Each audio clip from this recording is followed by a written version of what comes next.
Sabi ni Congressman Abante, mukhang masama ang loob nila Defensor. Ha? Ha? Ano ba kasi ang plano nila Defensor? Ang plano kasi talaga nila Mike Defensor, mga kabunyog, ang plano nila talagang makikipagmatigasan na. Kumbaga para sa kanila, masyado na silang ginigipit daw ng administrasyon, ipakita daw na hindi sila natatakot.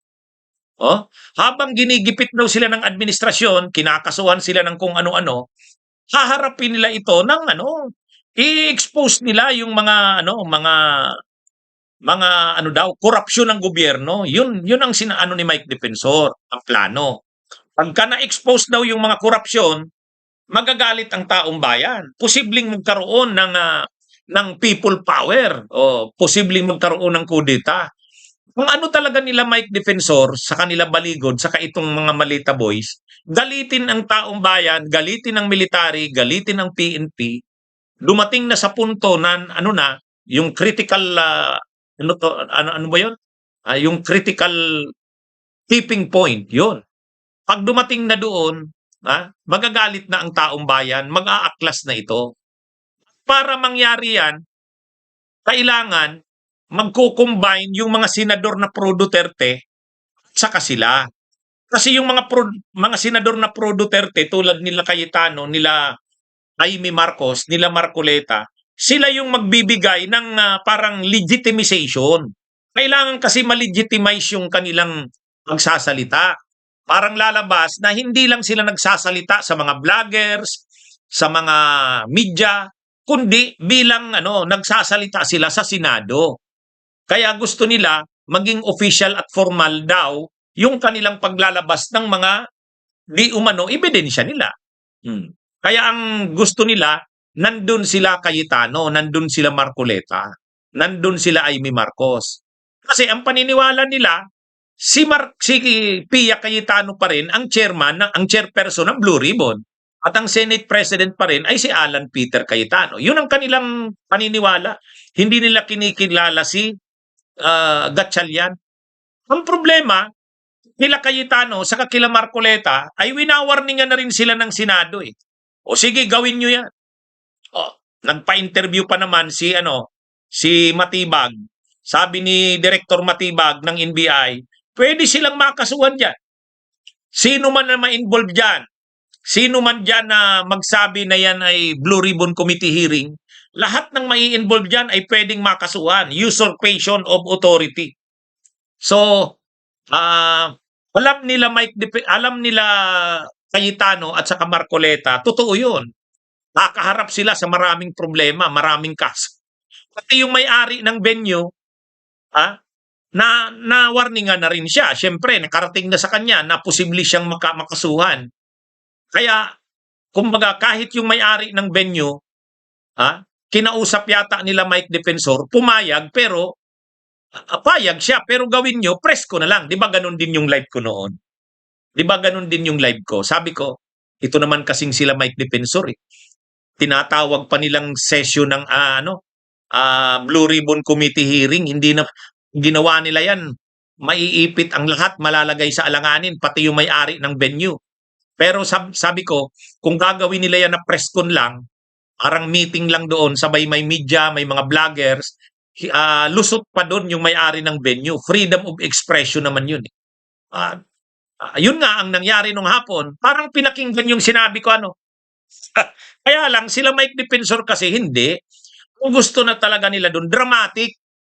Si Mike Defensor talaga, sa sila baligod, kung gusto nila, mas matinding impact.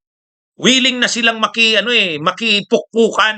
Ibig sabihin, makasuhan na kung makasuhan. Pero kailangan ipakita na defiant sila sa panggigipit ng administrasyon. Kaya ang gusto ni Mike Defensor, nandun sila Cayetano, nandun sila Marcoleta, nandun sila Amy Marcos, nandun din yung Malita Boys. Kung aarestuhin sila, maganda yan, mas dramatic. Parang ganun kay Mike, ang nila dyan eh.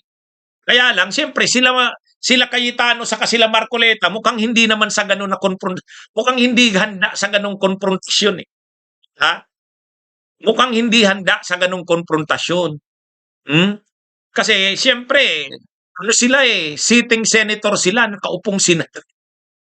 Nagkaproblema na nga sila noong yung pagtakas ni Bato. Sa ngayon, nandyan yung posibilidad na kakaharapin nila ang kaliwat kanang mga kaso dahil dun sa pagpatakas kay Bato.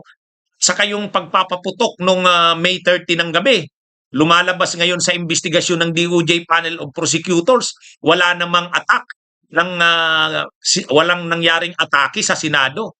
Nagpaputok lang talaga sila kahit wala namang dahilan.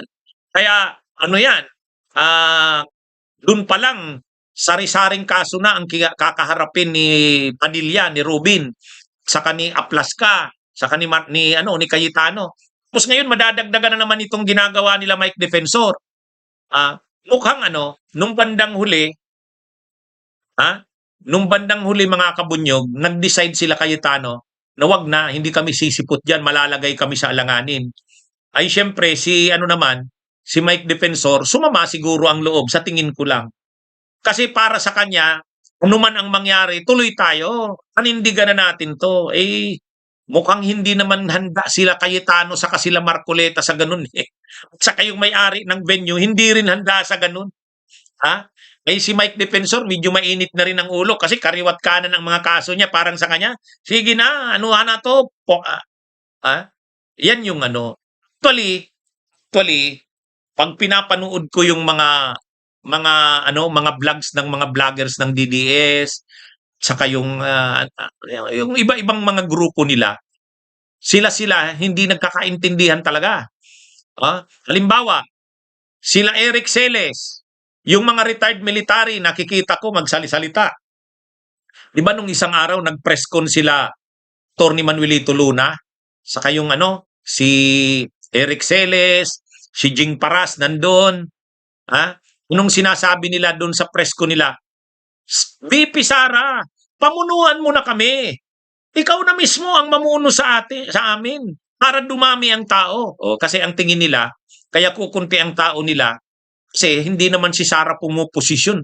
Dumidistansya pa Dumidistansya pa si Sara hindi si Sara nag-i-endorse ng mga panawagan ng mga grupo nila Jing Paras, Eric Celes. Ay siyempre ang panawagan kasi nila Manuelito Luna, nila Jing Paras, parang ang tao, mag-people power na. Ito kasing si Eric Celes, laging sinasabi, may 2,000 lang tayo na pasimula, dadami yan. Ang gusto nila, si Sara na ang manawagan. Hindi naman ginagawa ni Sara. Siyempre, na maraming beses nalagay na sa alanganin si Sara Duterte. Tapos sila Mike Defensor naman, sila Cayetano naman yung ina-agitate, saka sila Marcoleta, saka sila Amy Marcos. Sige na, makipukpukan na tayo diyan. Ibig sabihin, wag na nating kilalanin yan si Gatchalian, sila Tulfo, wag na yan. Magkaroon tayo ng sarili nating Blue Ribbon Committee hearing. Ikaw yung chairman ng si Pia Cayetano pa rin ang chairperson. Tapos si Marcoleta yung subcommittee chairperson. Yun ang gusto nila Mike Defensor. Kaya lang, ang nangyayari dito, napapahiya na rin sila Cayetano sa sila Marcoleta kasi mas ang nagdadala na ng tsimpo, sila Defensor na sa sila Maligod, sa si Topacio. Di ba? Ang nagpe-prepare ng venue, kung naghahanda ng lahat, pag-announce sa publiko, si Mike Defensor na. Saka sila Topacio. Ina-announce nila na magkakaroon ng Blue Ribbon Committee hearing bukas sa June 16 sa Double Gem Events Place ba yon? Events Garden sa Mandaluyong Quezon, Mandaluyong City. Ang nag-a-announce si Mike Defensor na. O di lalo ngayong nakakantsawan. Bakit si Mike Defensor ang nag-a-announce? Senador ba siya? Yan yung nangyari diyan mga kabunyog, mga kababayan. Kaya siguro sa bandang huli, nalagay na rin sa alanganin sila Cayetano at Marcoleta. Nalagay na rin sila sa alanganin. Kapag tinuloy pa rin nila, malaking problema sa kanila.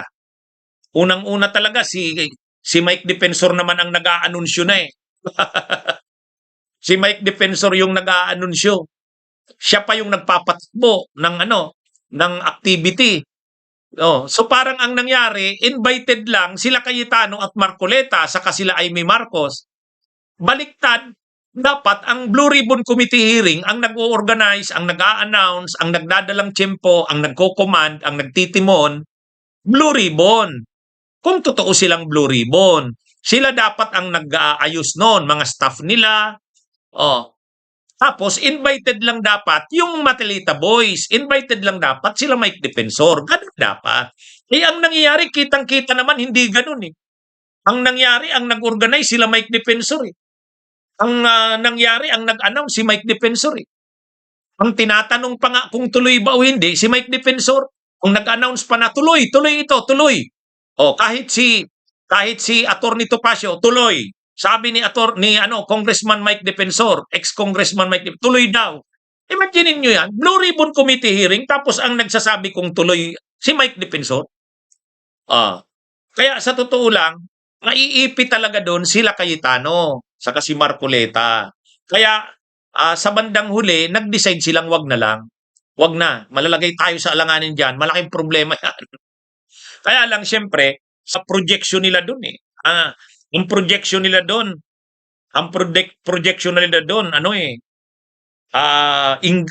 matinding activity yun. Naka-announce talaga yun eh, naka-announce. Kaya, Bunyog, halikan na kasama ka. Bunyog, kapag buklod ay may pag-asa. Luzon, Visayas, Mindanao, isa ang pananaw. Sa bagong Pilipinas ang bunyog isisigaw. Bunyog.